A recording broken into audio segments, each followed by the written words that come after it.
percaya kepada Allah. Iman itu mengasihi Allah dan menaati firman-Nya.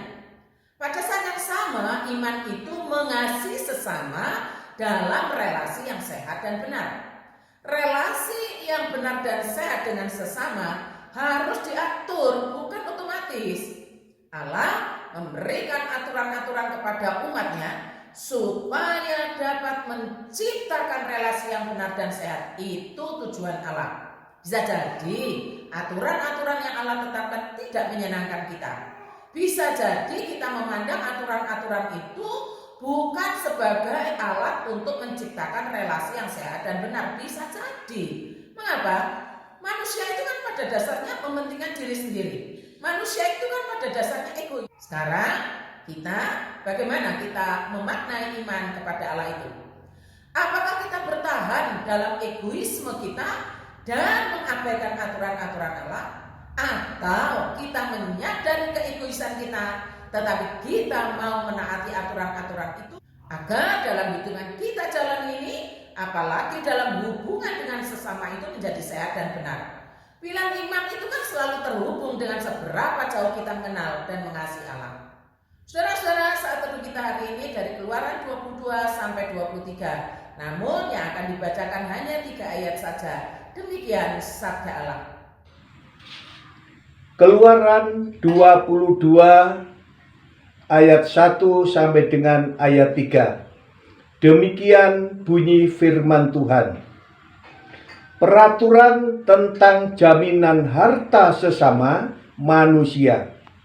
Apabila seseorang mencuri seekor lembu atau seekor domba dan membantainya atau menjualnya, maka ia harus membayar gantinya, yakni 5 ekor lembu ganti lembu itu dan 4 ekor domba ganti domba itu. Ayat 2. Jika seorang pencuri kedapatan waktu membongkar dan ia dipukul orang sehingga mati, maka si pemukul tidak berhutang darah. Ayat 3.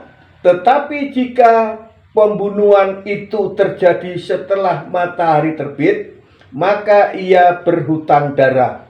Pencuri itu harus membayar ganti kerugian sepenuhnya. Jika ia orang tak punya, ia harus dijual ganti apa yang dicurinya itu. Saudara-saudara, saya mengajak kita untuk sedikit memberikan perhatian dengan menganalisa melalui pertanyaan-pertanyaan. Kira-kira begini, mengapa ya Allah menetapkan banyak aturan-aturan kepada umatnya? Padahal mereka ini kan baru saja bebas dari perbudakan. Apa ya nggak sakno? Apa yang nggak kasihan sama mereka-mereka itu? Kan mestinya kasihlah kesempatan untuk menikmati kemerdekaan sebagai sebuah bangsa atau umat. Apa nggak perlu diberi waktu begitu supaya mereka nggak stres? Kira-kira pikiran kita kan begitu. Pikiran manusia itu kan selalu dimulai dari bawah, dimulai dari bumi. Pikiran yang selalu dan selalu kerangka berpikirnya itu kan sementara.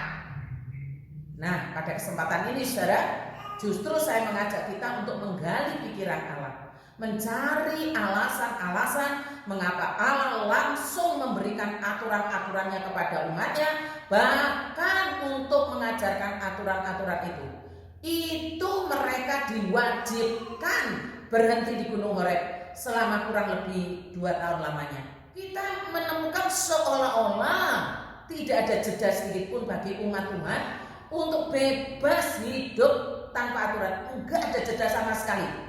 Dan itu memang benar saudara. Allah tidak membiarkan sedikit pun umatnya, bahkan sedetik pun hidup tanpa hukum-hukumnya.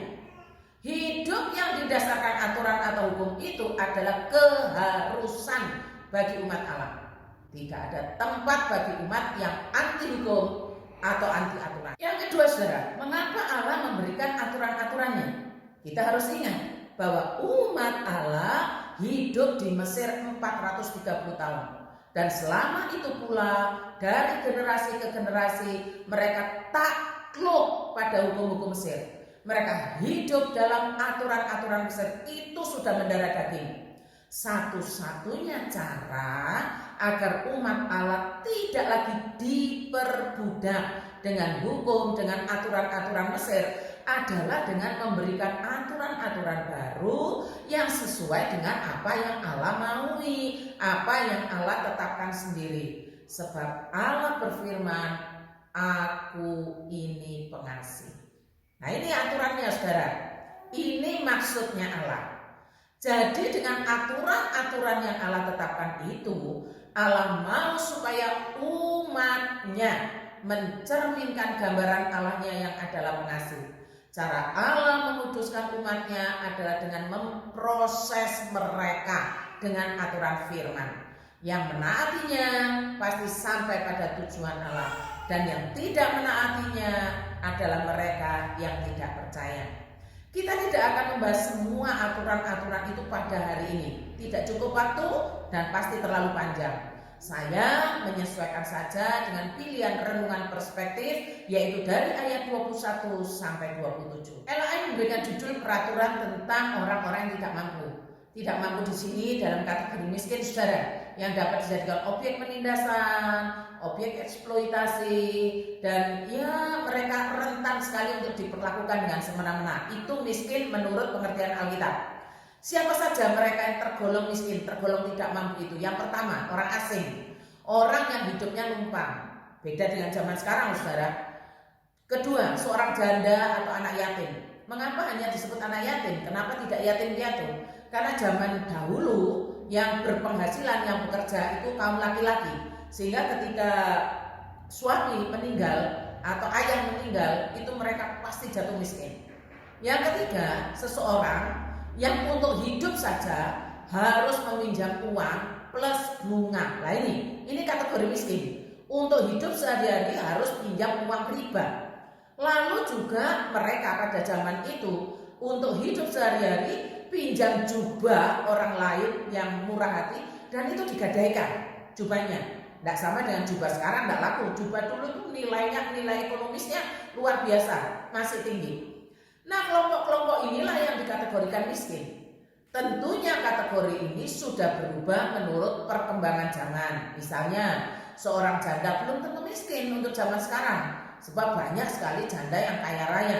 Seorang asing misalnya belum tentu miskin. Malah sekarang kita melihat orang asing yang datang ke Indonesia itu rata-rata orang yang mampu atau orang yang berduit atau yang berkecukupan finansialnya.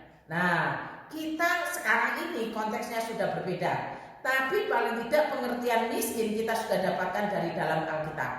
Aturan apa yang mau supaya relasi antara umat Allah itu benar-benar sehat, benar-benar dalam kondisi benar menurut pemandangan Allah?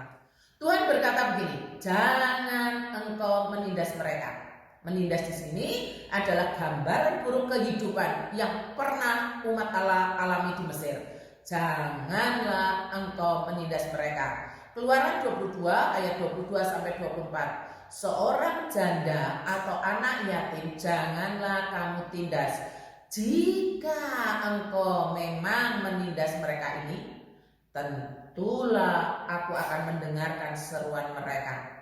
Jika mereka berseru-seru kepadaku dengan nyaring, maka murkaku akan bangkit dan aku akan membunuh kamu dengan pedang. Saudara-saudara nikmati bahwa dalam konteks zaman sekarang, sehingga istri-istrimu menjadi janda dan anak-anakmu menjadi yatim.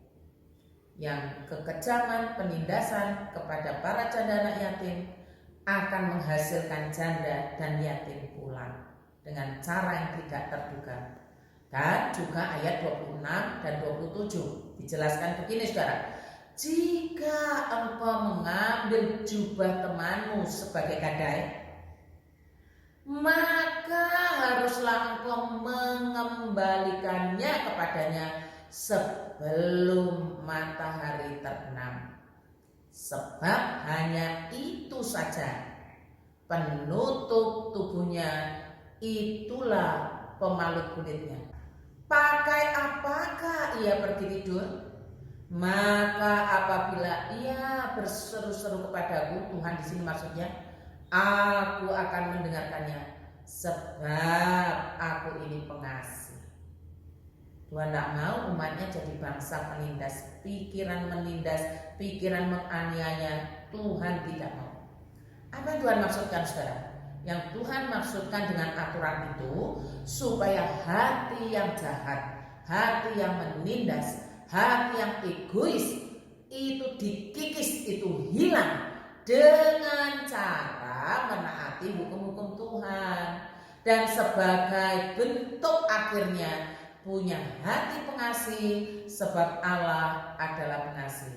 Firman-Nya, sebab aku ini pengasih, firman Tuhan.